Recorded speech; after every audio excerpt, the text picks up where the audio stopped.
Before God blesses you, something mysterious happens first, something Carl Jung understood deeply. The soul is prepared through discomfort before it is lifted into destiny. If you are going through confusion, heaviness, or sudden emotional shifts, you are not losing your path, you are being positioned for a higher one.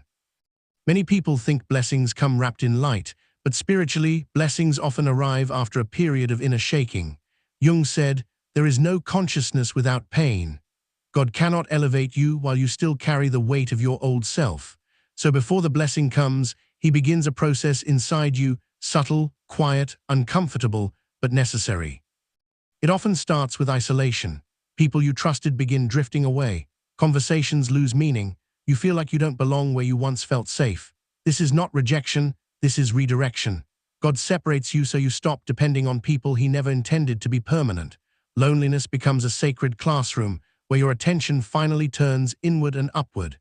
Jung believed that the soul grows when it confronts itself honestly, and solitude allows exactly that.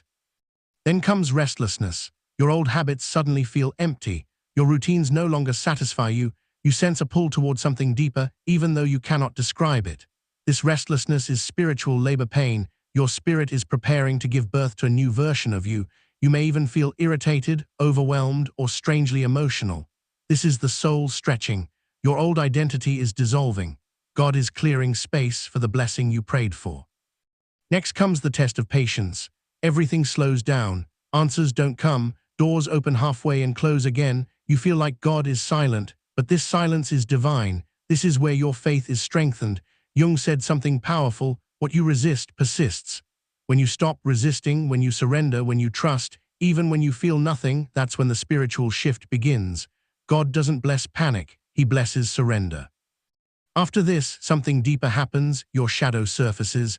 Old wounds, buried emotions, forgotten insecurities rise to the surface. You start seeing parts of yourself you never wanted to face. Many people panic here, but Jung called this shadow integration, a holy moment where God reveals what must be healed before elevation. The blessing cannot sit on top of broken foundations. So God exposes what you must release: anger, fear, guilt, old identities, past relationships, self-sabotage. You are not breaking down, you are breaking open. Finally, you awaken to clarity, not a loud, dramatic moment, but a quiet shift.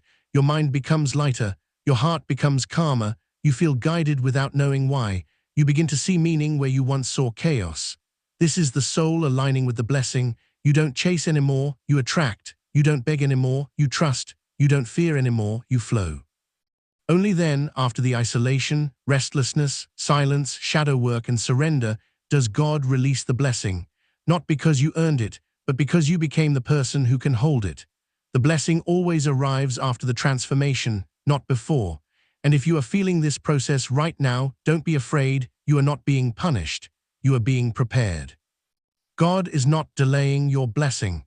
He is shaping you into the version of yourself who won't lose it when it comes.